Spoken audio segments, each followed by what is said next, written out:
A racist bus driver demands that a black woman sit at the back of the bus and is enraged when she doesn't listen to him. He is shocked when the entire bus rises up against his racism. The city bus groaned to a halt on a busy downtown street, its doors hissing open. Commuters lined the sidewalk, bundled against the early morning chill. Among them was Evelyn Carter, a neatly dressed woman in her early 70s. Her posture was straight, her head held high, and her eyes sparkled with quiet determination. She clutched her purse tightly as she stepped aboard, nodding politely to the driver, Robert Whitman. Whitman barely looked at her. His scowl deepened as Evelyn dropped her coins into the fare box and paused to adjust her balance before moving forward. "Hurry it up!" he barked, his voice gravelly and impatient. Evelyn glanced at him briefly but said nothing, choosing instead to make her way toward an empty seat near the front of the bus. She grasped the pole and steadied herself as the bus jerked into motion, her eyes scanning the quiet faces around her. "Not there!" Whitman called out sharply, loud enough to cut through the silence. Evelyn stopped mid-step, turning slowly to face him. "Excuse me? You don't sit there. Seats up front aren't for you." Back of the bus. A hush fell over the passengers. A young woman near the window lowered her gaze, nervously pulling her toddler closer. An older man shifted uncomfortably, his newspaper suddenly fascinating. Evelyn's calm expression didn't falter. She took a measured step forward. "I've paid my fare," she said, her voice clear and steady. "I'll sit where I please." Whitman slammed the brakes, the bus lurching violently. Passengers grabbed at poles and seats to steady themselves. The driver stood abruptly, pointing a finger at Evelyn. "You don't make the rules here, lady. Either you move to the back, or you're off this bus. Your choice." The murmurs of the passengers grew louder, a mix of surprise and unease. A young man in the middle row pulled out his phone, the faint glow of its camera light visible as he began recording. Evelyn straightened her shoulders and met Whitman's glare. "I'm not going anywhere," she said firmly. Whitman's face reddened with fury. "We'll see about that." He grabbed the radio from his console and barked for transit security. The tension on the bus thickened as all eyes turned to Evelyn, waiting to see what would happen next. The bus remained idle on the crowded street, the low hum of its engine filling the tense silence. Evelyn Carter stood firm, her fingers lightly gripping the cold silver rail near the front seats. The passengers around her exchanged uneasy glances, their whispers growing louder as the confrontation dragged on. "I'm not going to repeat myself," Robert Whitman barked, stepping out from behind the driver's seat, his uniform stretched tightly over his broad shoulders, his face flushed with irritation. "Move to the back of the bus, or I'll have you removed." Evelyn looked up at him, her expression calm but unyielding. "I've done nothing wrong. I paid my fare. I'll sit where I please." Whitman's hands clenched into fists at his sides. "You think you're special? I make the rules on this bus. If I tell you to move, you move." A murmur rippled through the passengers. A young mother near the front shifted uncomfortably, pulling her squirming toddler onto her lap. An older man in a suit adjusted his tie, his gaze fixed firmly out the window. A teenage girl whispered loudly enough for everyone to hear, "This is ridiculous." Evelyn didn't raise her voice, but her words carried across the bus. "I'm not breaking any rules. What you're doing is wrong, and you know it." The driver's face twisted in fury. "You don't get to tell me what's right. You're disturbing everyone else here. People are trying to get to work." He gestured broadly at the passengers, as if expecting their agreement. The majority remained silent, avoiding eye contact. From the middle of the bus, a young man with earbuds dangling from his ears raised his phone slightly, the faint red light of a recording visible. "You're the one holding us up, man," he said loudly. "She's just trying to sit." Whitman turned his glare on the young man. "Stay out of it." "This isn't your concern." The young man leaned back, undeterred, and kept filming. The bus jerked slightly as Whitman stomped back to his seat and grabbed the radio. His voice crackled through the speaker as he called in his complaint. "Dispatch!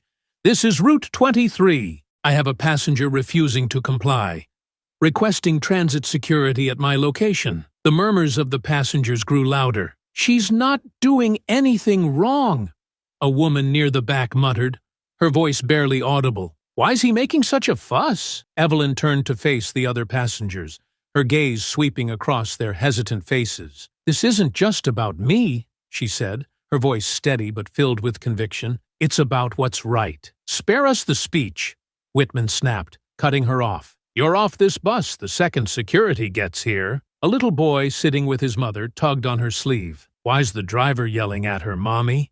He asked in a loud whisper. The mother hushed him quickly, glancing nervously at Whitman. Evelyn smiled gently at the child. Sometimes people don't like being challenged when they know they're wrong, she said softly. Don't talk to him, Whitman barked, his voice booming. His frustration seemed to grow with every passing moment. The passengers flinched as his outburst echoed through the bus. The young man with the phone spoke up again, his voice steady. You're digging yourself into a hole, man. Everyone's gonna see this. Whitman glared at him, but said nothing, his jaw tightening. The faint sound of a siren began to pierce the tense atmosphere, signaling the arrival of transit security. Evelyn didn't move, her calm, steady presence standing in stark contrast to the chaos Whitman seemed determined to create. The passengers fell silent, their eyes darting between Evelyn and the driver. The bus door hissed open as Whitman prepared for the arrival of the officers. Evelyn remained poised, her shoulders back, and her chin held high. We'll see what they have to say, she said quietly, her words filled with quiet defiance. As the sound of the siren grew louder, the tension on the bus reached its breaking point. Everyone waited, the weight of the moment pressing down on them like a heavy, unrelenting tide. The siren's wail grew louder, cutting through the uneasy silence inside the bus. Evelyn Carter stood firm, her hand still resting on the silver rail. Robert Whitman returned to his seat, but kept shooting glances at her, his expression a mix of frustration and defiance. The other passengers murmured quietly among themselves, the tension thick enough to weigh down the already stale air. A young mother with a toddler, seated a few rows back, finally broke the silence. Why doesn't she just move? She muttered under her breath, though her words carried enough weight to be heard. This is holding everyone up. I would have moved, the man next to her chimed in, his voice low but tinged with irritation. Not worth the fight. Evelyn turned her head slightly in their direction. Some fights are worth it, she said simply, her voice calm but unmistakably firm. She met the mother's gaze briefly before returning her focus to the front of the bus. The young man with the phone recording leaned forward. She's got a point. Why's he even bothering her in the first place? There's nothing wrong with sitting up front. Whitman shot him a sharp glare, his voice cutting through the murmurs. Stay in your lane, kid. This doesn't concern you, doesn't it? The man shot back, his tone steady. You're making it everyone's business by stopping the bus. Several passengers shifted uncomfortably. A teenage girl sitting a few rows ahead of Evelyn whispered to the woman beside her, I can't believe this is happening. It's like something out of a history book. Yeah, the woman replied, her voice low, but it's not history. It's now. The faint sound of footsteps approached as the siren's wail tapered off. Transit security was here. The bus door hissed open, and two officers stepped on board, their dark uniforms standing out against the bright morning sunlight streaming in through the windows. Whitman was on his feet instantly. Finally, she's been refusing to comply, he said, jabbing a finger in Evelyn's direction, holding up the bus, and causing a scene. The officers turned their attention to Evelyn, their faces neutral. Ma'am, one of them began, his tone measured. We've been called because you're refusing to follow the driver's instructions. Can you tell us what's going on? Evelyn held her ground, her voice calm but unwavering. I paid my fare like everyone else here.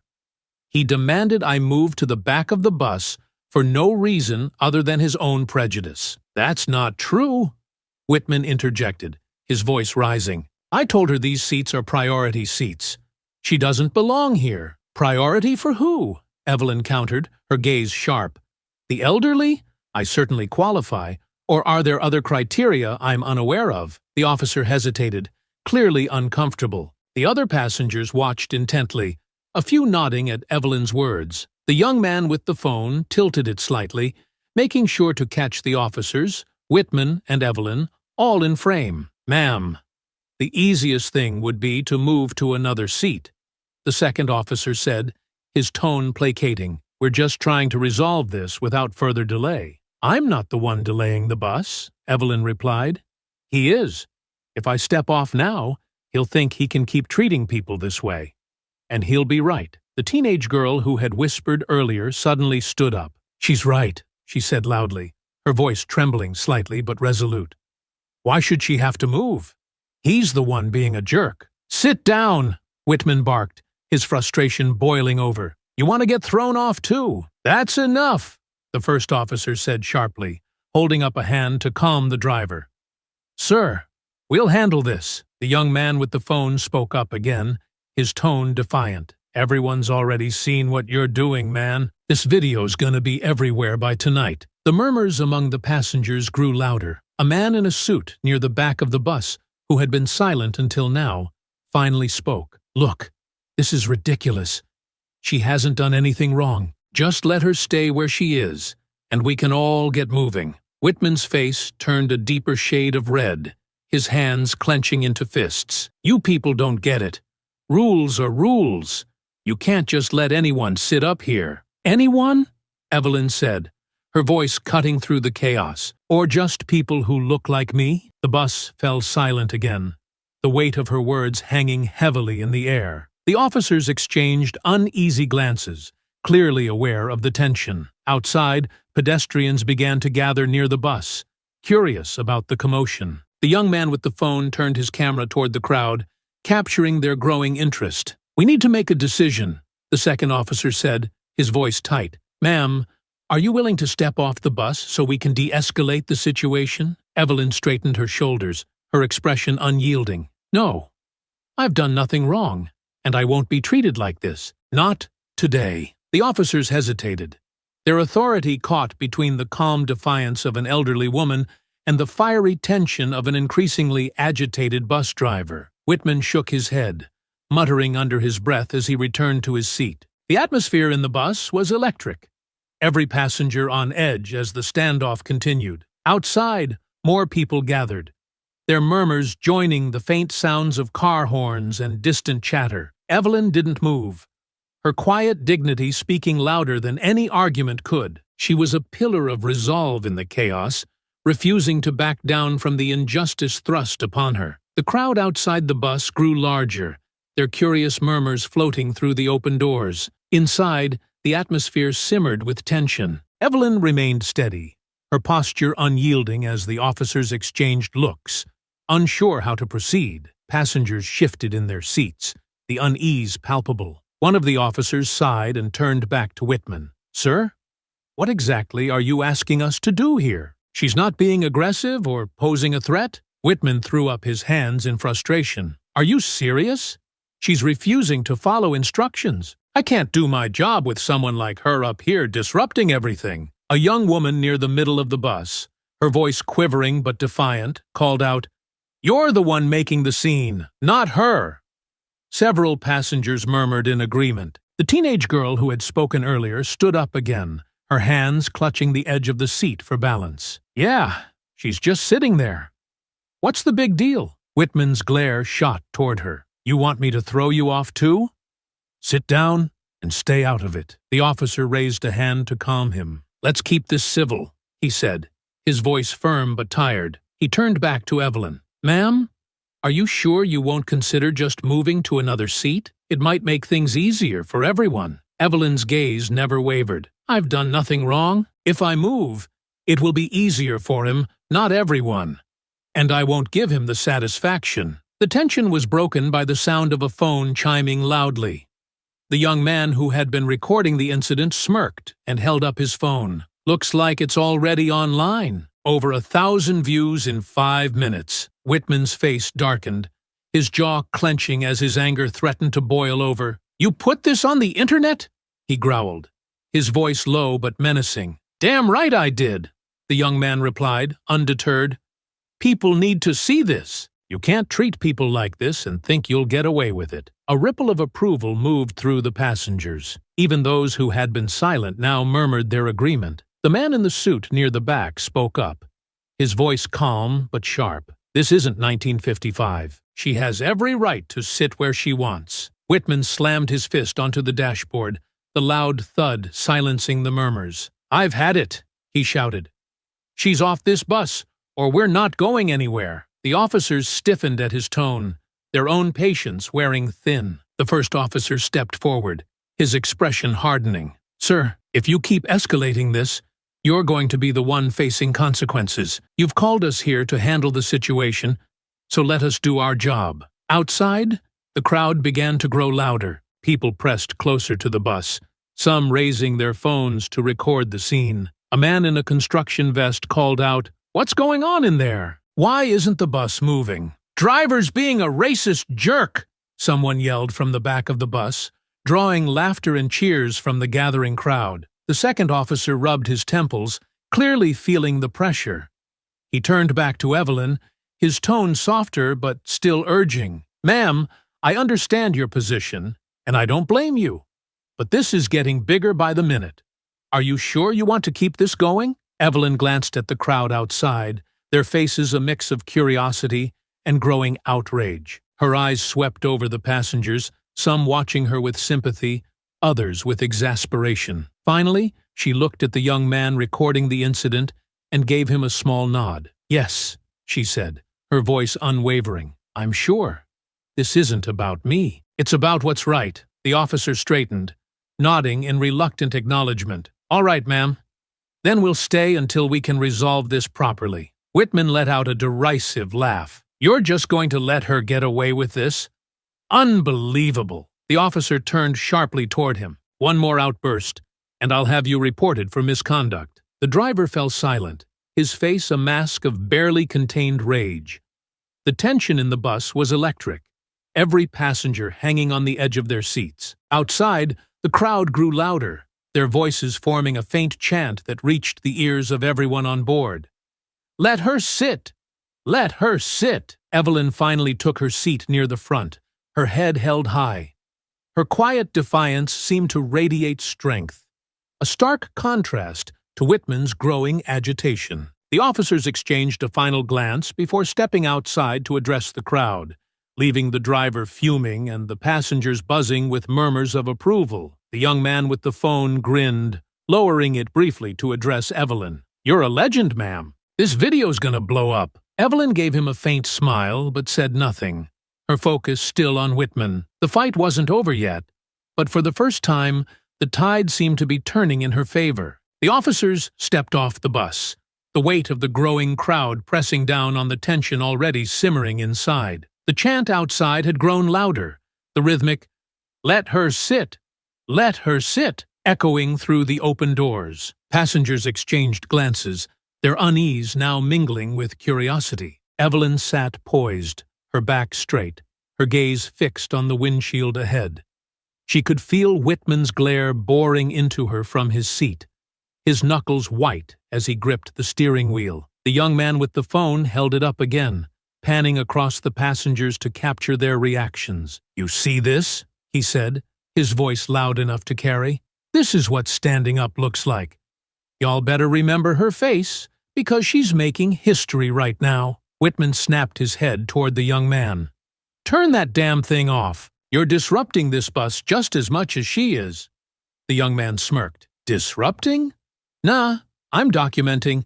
There's a difference." Another passenger, a middle-aged woman with a worn leather bag, spoke up for the first time. "Honestly, we should all be documenting this. He's treating her like garbage for no reason." Whitman turned his attention to her, his anger spilling over. "Lady, you don't know what you're talking about. I've been driving this route for years, and I know how to handle troublemakers." "Troublemaker?" the teenage girl from earlier shot back, standing again despite the driver's earlier threats. "She's literally just sitting there. How's that trouble?" "You all want to play hero, huh?"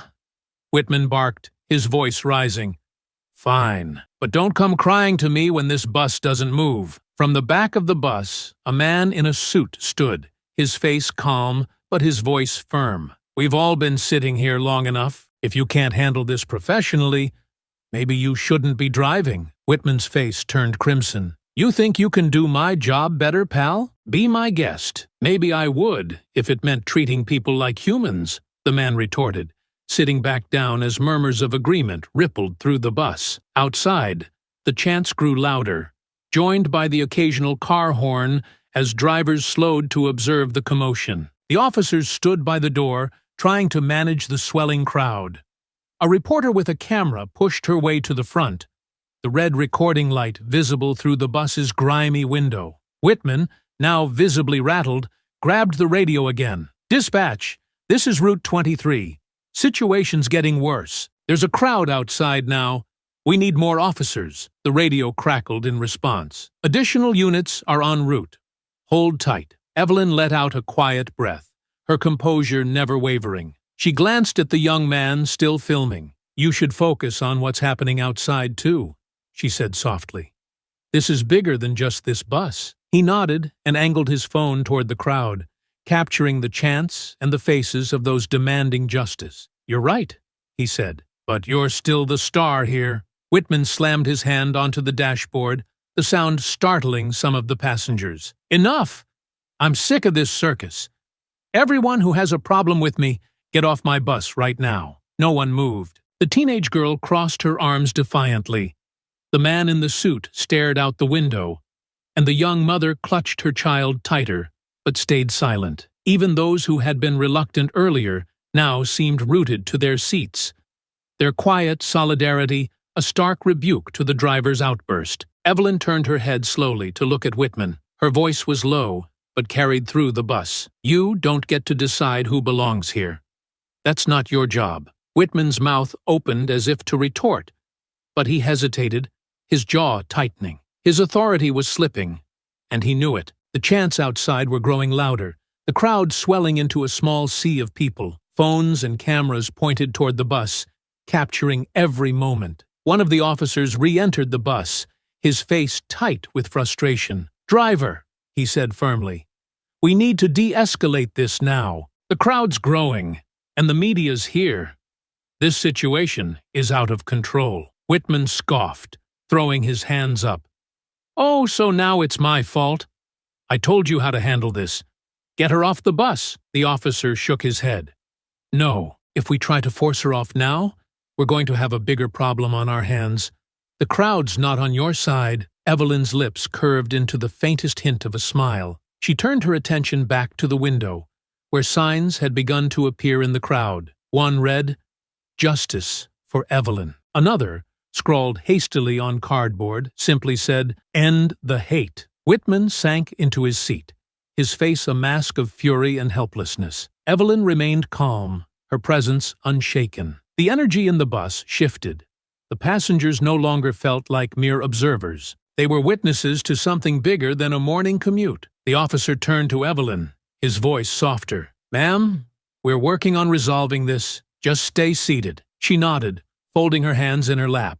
"I wasn't planning on moving." The officer exited the bus again, and Whitman sat in smoldering silence. The noise from the crowd outside was now deafening, a chorus of voices calling for justice. Inside the bus, the passengers seemed to sit a little straighter, their nervous energy replaced by quiet resolve. The world was watching, and Evelyn Carter was at the center of it all. The officer's voice crackled from his radio outside, trying to manage the growing crowd. Inside the bus, the tension had reached a breaking point.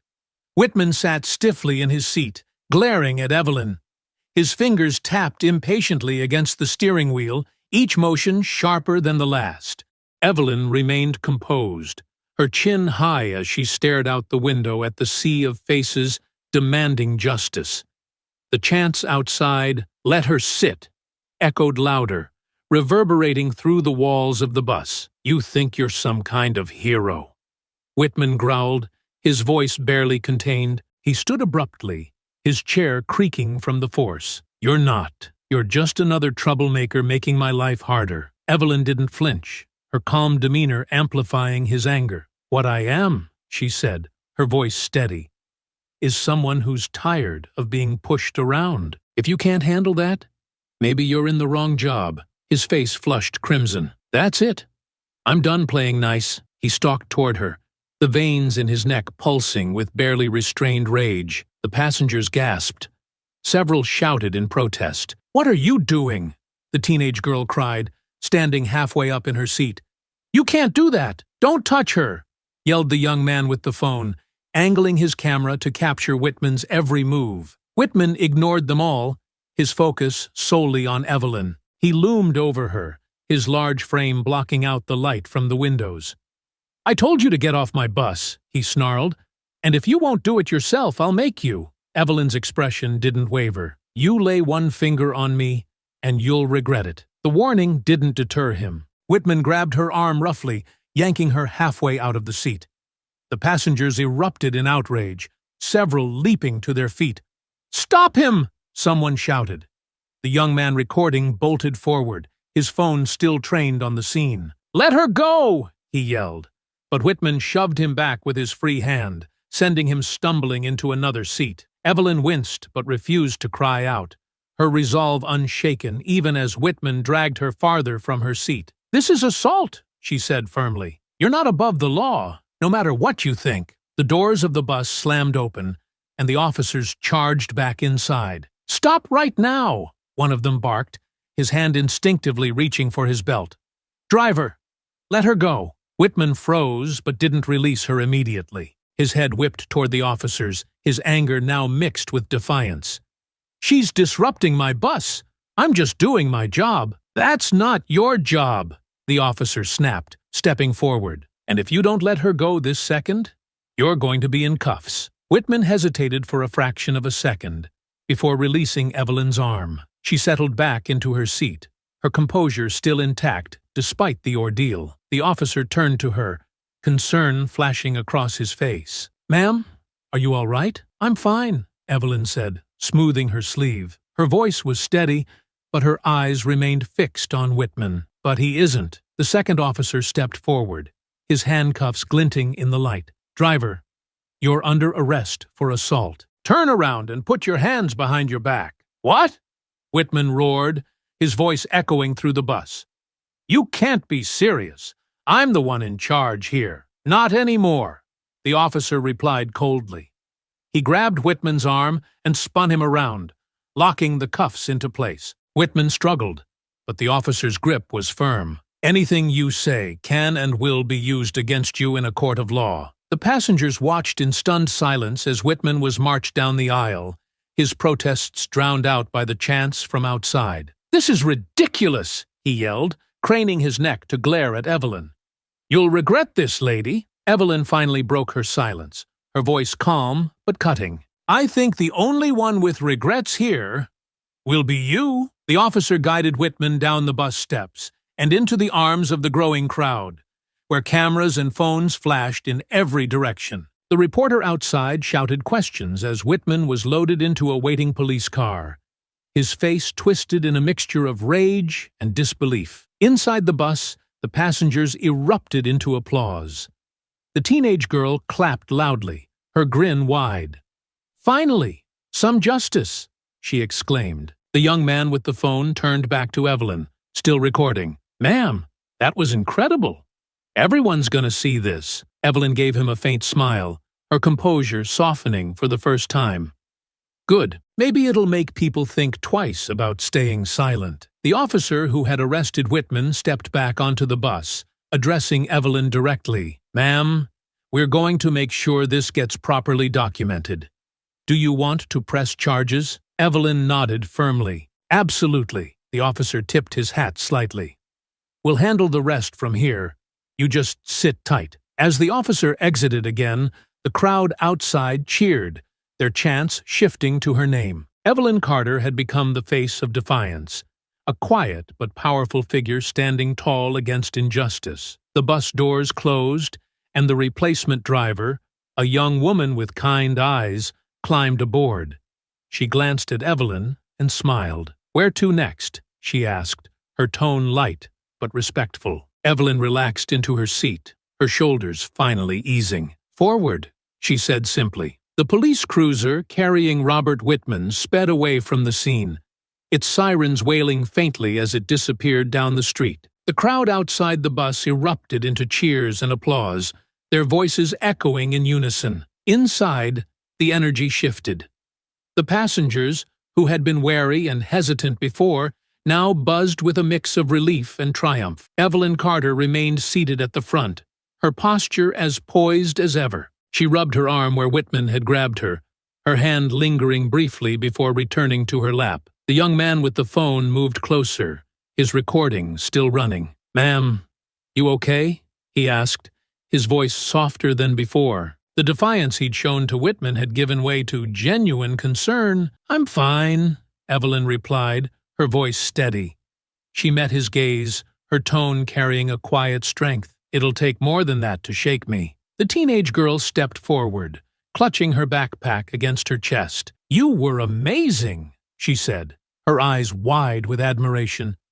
"I can't believe you stood up to him like that." "It wasn't just for me," Evelyn said, her gaze sweeping across the other passengers. "Sometimes you have to take a stand, even if it's uncomfortable." Her words seemed to resonate. The man in the suit, who had remained quiet for much of the ordeal, finally spoke up. "You've got more courage than most people, Mrs. Carter," she said with a small nod. "Evelyn Carter." "Well, Mrs. Carter," he continued, "you've inspired all of us today." That man deserved everything he got. The young mother, still holding her child tightly, leaned forward from her seat. "I'm sorry I didn't speak up sooner," she admitted, her voice tinged with guilt. I didn't want to make things worse." Evelyn offered her a kind smile. "It's never easy, especially when fear takes over. But every voice matters. Remember that next time." The young man holding the phone interrupted, turning his screen toward Evelyn. "Your video's already blowing up. I just checked. Tens of thousands of views. People are sharing it everywhere." Evelyn raised an eyebrow, the corner of her lips curling slightly. "Well," she said, "it seems the truth has its way of getting out." Before anyone could respond, the replacement driver, a petite woman with a calm, authoritative demeanor, stepped onto the bus. She adjusted her uniform cap and scanned the faces in the aisle, her expression professional yet kind. "Good morning," she said, her voice cutting through the chatter. "I'll be taking over for the rest of the route. Sorry for the delay, folks." She glanced at Evelyn, a flicker of recognition crossing her face. "Mrs. Carter?" she asked, her tone respectful. Evelyn inclined her head. "Yes? I just want to say thank you," the driver said. "What you did today, it's not just for you. It's for all of us." The bus fell silent, the weight of her words settling over everyone. Evelyn nodded, her gratitude unspoken but evident in her expression. The driver returned to her seat, and the bus hummed to life again, finally moving forward. As they continued their route, the passengers began talking among themselves, sharing their perspectives on what had happened. Some debated how Whitman had kept his job for so long, while others expressed outrage at the system that had allowed his behavior to persist. Evelyn listened quietly, her presence a steady anchor amid the buzz of voices. The young man with the phone eventually sat beside her, lowering his camera for the first time. "What happens next?" he asked. She turned to him, her expression thoughtful. "I press charges," she said firmly, "and then we see where the fight takes us." He nodded slowly. "I think a lot of people are going to want to help. Your video, it's bigger than just this bus." "It has to be," Evelyn replied. "Change doesn't come from silence." The teenage girl, now sitting across from them, leaned forward. "Do you think they'll fire him for good?" Evelyn's lips tightened briefly. "I don't know," she admitted. "But whatever happens to him, I'll make sure people see what he stood for. That's what matters." The bus pulled up to the next stop, and a handful of passengers disembarked. Outside, the crowd had thinned slightly, but a few people remained, waving their signs and cheering as Evelyn glanced at them through the window. She raised her hand in acknowledgement, a subtle but powerful gesture that drew another wave of applause. As the bus moved on, Evelyn felt a sense of resolve settle over her. The road ahead would not be easy. She knew that much.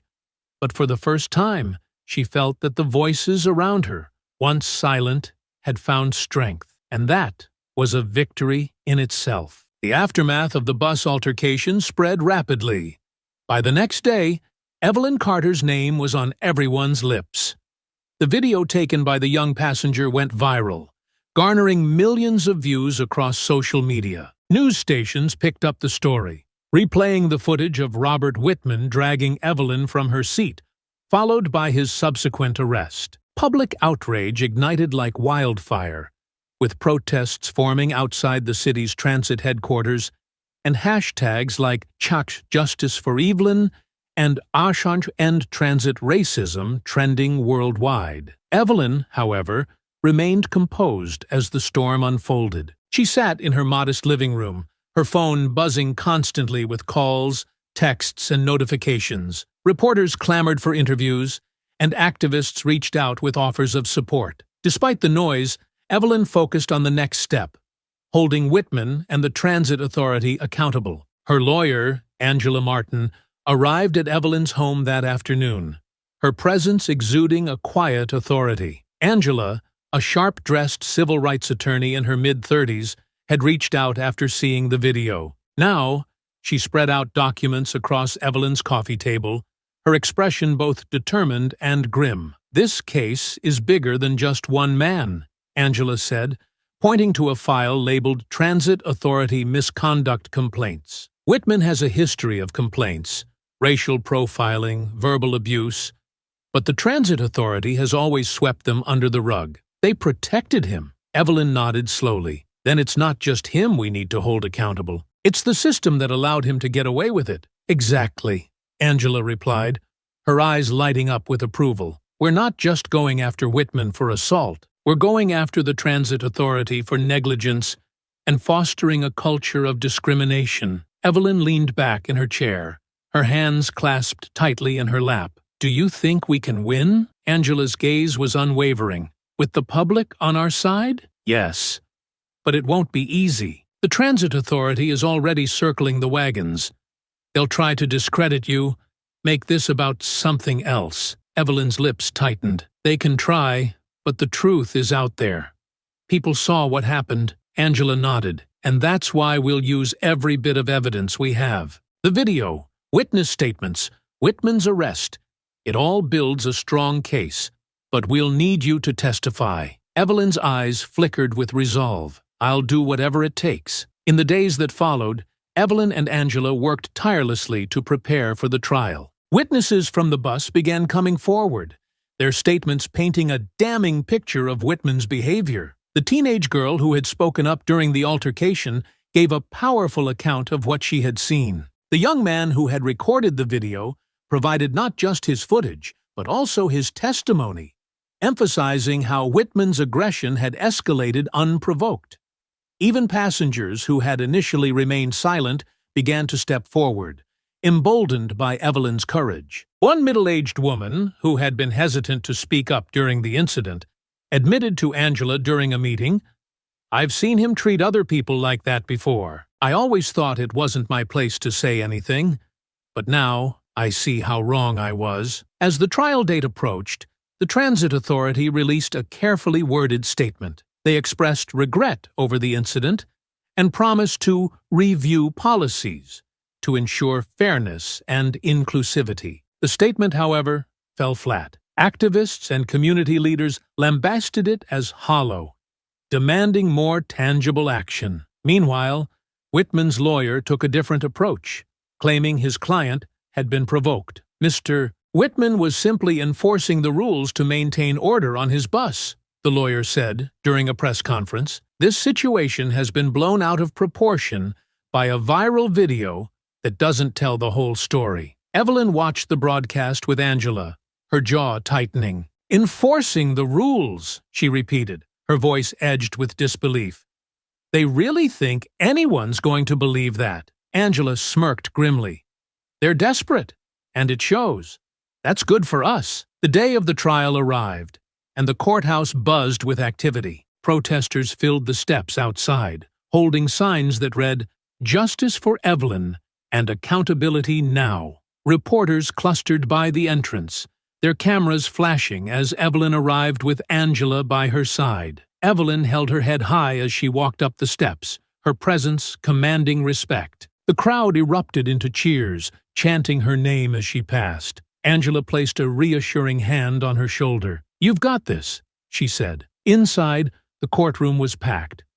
Whitman sat at the defendant's table, his expression a mix of defiance and discomfort. His lawyer leaned over, whispering in his ear, but he didn't look up. Evelyn took her seat at the plaintiff's table, her hands folded neatly in front of her. As the judge entered and the trial began, Angela rose for her opening statement. Her voice was clear and unwavering as she addressed the jury. "This case isn't just about an assault on a city bus," she began.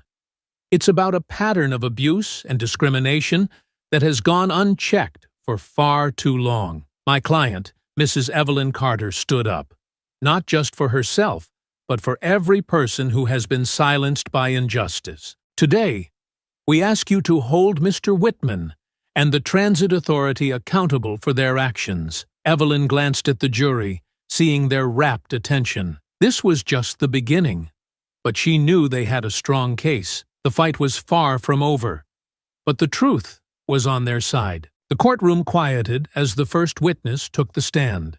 A middle-aged woman who had been seated near the back of the bus during the incident. Her hands fidgeted nervously as she answered Angela Martin's questions, but her words were clear. "I saw everything," the woman said. "Mrs. Carter just wanted to sit down. She wasn't bothering anyone. It was the driver who started yelling at her." Angela nodded, her tone encouraging but professional. "And how would you describe his tone?" The witness hesitated, glancing at the defendant's table where Whitman sat stiffly. "It was loud, aggressive, like he wanted to make her feel small." "And did you feel his behavior was justified?" "Not at all," the woman said firmly. "He was out of line. It was embarrassing to watch." Angela smiled faintly. "Thank you. No further questions." The defense attorney stood next, his expression sharp and calculating. He approached the witness slowly, as though preparing to dismantle her testimony piece by piece. "Ma'am, you mentioned feeling embarrassed. Isn't it true that your embarrassment could have colored your perception of my client's actions?" The woman frowned, clearly caught off guard. I don't think so." "You don't think so," he repeated, his tone bordering on condescension. "But isn't it possible that you interpreted his tone as aggressive because of your own discomfort with the situation?" Angela rose. "Objection, Your Honor." Leading the witness. "Sustained," the judge said, casting a warning glance at the defense attorney. "Move on." The defense attorney stepped back, feigning disappointment. No further questions. The next witness was the teenage girl who had stood up for Evelyn during the altercation. Her youthful energy was now replaced with nervous determination as she recounted the events of that day. "I saw him grab her," the girl said, her voice trembling slightly. "She didn't do anything to deserve that." Angela approached her with a reassuring smile. "You spoke up during the incident, didn't you?" "Yes," the girl replied. "I told him he couldn't treat her like that." "And how did he respond?" "He yelled at me to sit down and stay out of it," she said, her voice growing steadier. "But I couldn't. It wasn't right." Angela nodded, her tone warm. "You showed courage that day. Thank you for speaking out." The defense attorney tried to rattle her, focusing on her youth and suggesting she might have been too inexperienced to understand the nuances of the situation. But the girl's resolve held firm, her answers concise and unwavering. The most compelling moment came when the young man with the phone took the stand. He provided not only his video evidence, but also his first-hand account of Whitman's escalating aggression. "He grabbed her," the young man said, his voice firm. "No one provoked him. He just lost it." Angela played the video for the court, the footage capturing every moment of the altercation in vivid detail. The sound of Whitman yelling, the gasps of the passengers, and the chants of the crowd outside echoed through the courtroom. By the time the video ended, the jury's expressions were solemn. Angela turned to the young man. "Why did you record this incident?" "Because I've seen stuff like this happen before," he said. "People get away with it because no one speaks up. I wanted to make sure this time was different." Angela nodded. "And do you feel it was different?" He glanced at Evelyn, a small smile breaking through his otherwise serious demeanor. "Yeah, Mrs. Carter made it different." The defense attempted to cast doubt on the video, suggesting it might not show the full context of the situation. But the jury's reaction made it clear that the footage had left a lasting impression. When Evelyn herself took the stand, The courtroom fell silent. She was the picture of composure, her voice calm but filled with quiet strength as she recounted her experience. "I paid my fare like everyone else," she said. "I just wanted to sit down, but the moment I did, he decided I didn't belong there." Angela's voice was soft as she asked, "Why didn't you move to the back of the bus when he told you to?" Evelyn paused, her eyes scanning the courtroom. "Because it wasn't about the seat. It was about dignity. If I had moved, I would have been saying that his actions were acceptable.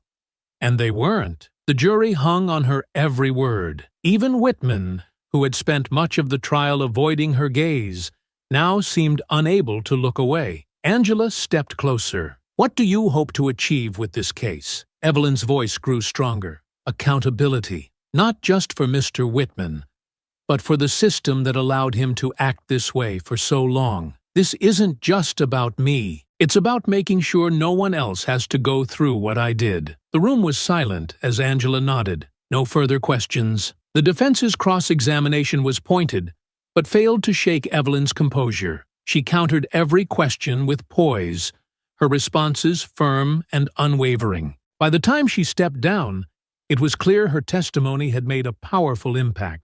The trial was far from over, but Evelyn had set the tone. The truth was out, and the fight for justice was in full swing. The courtroom buzzed with quiet tension as the defense prepared to present their case. Robert Whitman, looking more deflated than defiant, was called to the stand. He adjusted his tie nervously and avoided eye contact with Evelyn as he took his seat. Whitman's attorney began with a series of carefully framed questions designed to cast his actions in a more sympathetic light. "Mr. Whitman," the lawyer began, his voice smooth, "can you explain your perspective on the events of that day?" Whitman cleared his throat, his voice shaky but firm. "I was just trying to do my job," he said. "The front seats are priority seats. I told her to move because that's the rule. I didn't mean to cause trouble. I was just enforcing policy. And when Mrs. Carter refused to comply," the lawyer pressed, "I gave her chances to move." Whitman replied, his tone growing defensive. "I tried to keep things under control, but she wouldn't listen. It created a scene, and I had to act." Angela Martin's eyes narrowed as she scribbled notes. Her turn would come soon enough. "Do you believe you acted reasonably in the moment?" the lawyer continued. Whitman nodded. "Yes, I was following protocol." The defense lawyer turned to the jury, gesturing toward his client. Mr. Whitman was put in a difficult situation. As a bus driver, his priority is the safety and efficiency of his route. When someone disrupts that, he has to act quickly. Angela rose from her seat. "Objection, Your Honor. The defense is testifying." "Sustained," the judge replied. "Counselor, stick to questioning." The defense lawyer nodded smoothly, refocusing on Whitman. "Would you say your actions were in any way motivated by Mrs. Carter's race?" Whitman's expression hardened. "Absolutely not. I treat all my passengers the same." When Angela approached the stand for cross-examination, her steps were deliberate, her demeanor calm yet commanding. She stood a moment in silence, letting the weight of the courtroom settle before speaking. "Mr. Whitman," she began, her voice measured, "you say you treat all passengers the same. Is that correct?" "Yes," Whitman replied, his tone clipped. Angela nodded, flipping through a file. "Then, can you explain why, over the past 5 years, you've received multiple complaints, 5 of which explicitly referenced discriminatory behavior?" Whitman stiffened. "Those complaints were exaggerated." "Exaggerated," Angela repeated, her tone neutral. "So the passengers who accused you of racial profiling were lying?" "I didn't say that," Whitman snapped. "I said they exaggerated." Angela approached the jury, holding up a stack of documents. "Let me remind the court that these are official complaints filed with the Transit Authority, each one detailing incidents similar to what happened to Mrs. Carter. Would you like me to read them aloud?" Whitman's lawyer interjected. "Objection! Relevance." "Your Honor," Angela countered, "this speaks directly to Mr. Whitman's pattern of behavior and his credibility as a witness." The judge considered for a moment before nodding. "Overruled. Proceed." Angela turned back to Whitman. Let's focus on one particular complaint from last year. A passenger reported that you asked them to move to the back of the bus despite plenty of empty seats. Do you recall this incident? No, Whitman said flatly. Angela raised an eyebrow. You don't recall it, or you don't want to recall it? Objection! The defense lawyer called out. Sustained, the judge said. But the damage was done. The jury shifted in their seats, their expressions increasingly skeptical. Angela moved closer to the witness stand, her voice sharpening. Mr. Whitman, isn't it true that the only protocol you were enforcing that day was your own prejudice? That's not true, Whitman shot back, his voice rising. Angela held his gaze, her calm demeanor in stark contrast to his outburst. The video shows you grabbing Mrs. Carter. She was seated quietly, posing no threat. Explain to the court how that aligns with your so-called protocol. Whitman faltered, his mouth opening and closing as he searched for words. She refused to listen. I lost my temper, Angela pounced. You lost your temper? So it wasn't about protocol, was it? It was about your inability to handle a passenger who dared to stand up to you. Whitman's lawyer leapt to his feet. Objection! Argumentative! The judge nodded. Sustained. Angela stepped back slightly, her expression calm. No further questions, Your Honor. As Whitman returned to his seat, his face was pale, his earlier bravado shattered. The courtroom buzzed with quiet murmurs, the jury exchanging meaningful glances. The defense attempted to redirect focus by calling a transit authority representative to testify. The official gave a carefully rehearsed statement, emphasizing their commitment to fairness and equality. But Angela was ready. Is it true, she asked during cross-examination, that Mr. Whitman received sensitivity training after his third misconduct complaint? The official hesitated. Yes, that's correct. And yet, he continued to receive complaints, didn't he? The official's shoulders slumped. Yes, Angela's voice grew sharper. So what measures, if any, did the transit authority take to address these ongoing issues? We followed policy, the official stammered. We investigated each complaint. Angela turned to the jury. And yet Mr. Whitman was allowed to continue driving, unchecked, until his actions were caught on camera. Is that what you call accountability? The official didn't respond. As the day ended, Angela's cross-examinations had exposed not only Whitman's behavior, but also the systemic failures that enabled him. The tide of the trial was shifting, and Evelyn could feel it. As she walked out of the courtroom with Angela by her side, the crowd outside erupted into cheers once again. The truth was emerging, piece by piece, and justice felt closer than ever. The courtroom was silent as both sides prepared for closing arguments. The tension was palpable. Every eye focused on the attorneys standing at their respective tables. Evelyn Carter sat quietly at the plaintiff's table, her composure unshaken, though her hands rested tightly together in her lap. Angela Martin rose first, her movements deliberate as she approached the jury. Ladies and gentlemen, Angela began, her voice firm but measured, you've heard the testimony. You've seen the video. This case is not complicated. Robert Whitman assaulted Mrs. Evelyn Carter not because she broke any rules, but because she refused to bend to his prejudice. She gestured toward Evelyn. Mrs. Carter paid her fare. She followed every posted guideline, yet she was singled out, berated, humiliated, and physically removed from her seat. Why? Because Mr. Whitman saw someone he thought he could overpower, someone whose dignity he thought didn't matter. Angela stepped closer to the jury, her gaze sweeping across their faces. This isn't just about one bus ride. It's about a system that has allowed this behavior to go unchecked for years. The transit authority knew about Mr. Whitman's history. They knew he had complaints. And they did nothing. By ignoring the problem, they enabled it. She paused, letting the weight of her words sink in. But today, you have the power to send a message, to tell Mr. Whitman, the transit authority, and the community that this behavior is not acceptable, that no one, regardless of their race, age, or status, deserves to be treated like this. Angela turned to Evelyn, her voice softening. Mrs. Carter could have stayed silent. She could have let this moment pass. But she chose to stand up, not just for herself, but for everyone who's ever been told they don't belong. She chose courage over comfort, and she deserves justice. The courtroom was silent as Angela returned to her seat. The defense attorney stood, his expression carefully controlled. "Members of the jury," he began, "my client, Robert Whitman, did not act out of malice.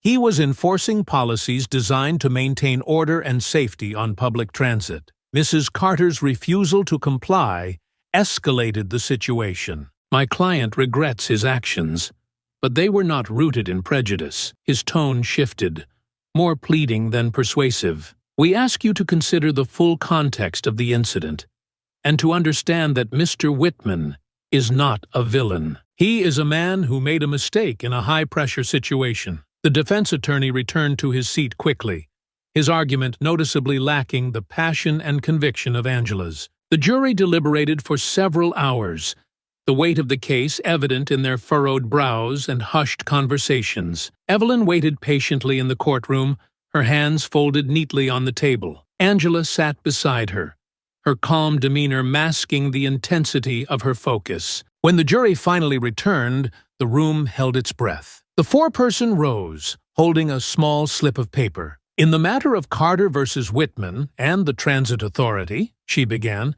"we find the defendant, Robert Whitman, guilty of assault and misconduct." The words sent a wave of emotion through the room. Evelyn's eyes closed briefly, a mixture of relief and quiet triumph washing over her. The foreperson continued, "We also find the Transit Authority liable for negligence in failing to address repeated complaints against Mr. Whitman." A murmur rippled through the courtroom, the weight of the verdict sinking in. The judge thanked the jury and announced sentencing would follow in the coming weeks. For now, justice had been served. Outside the courthouse, the crowd erupted into cheers as news of the verdict spread. Protesters held up signs reading, "Justice for Evelyn and accountability now," their voices echoing across the courthouse steps. Evelyn stepped out into the sunlight, flanked by Angela and a small group of supporters. Reporters crowded around her, microphones and cameras jostling for space. "Mrs. Carter, how do you feel about the verdict?" one called out. Evelyn paused, her voice steady but emotional. "I feel grateful," she said, "not just for myself, but for everyone who stood with me. This isn't just my victory. It's ours, and it's proof that standing up for what's right can make a difference." Angela stepped in, adding, "This case sends a clear message. No one is above accountability, and no one should have to endure discrimination. Today, justice prevailed. But the work doesn't end here." The crowd cheered louder as Evelyn raised her hand in a subtle wave. She knew this moment wasn't just about her.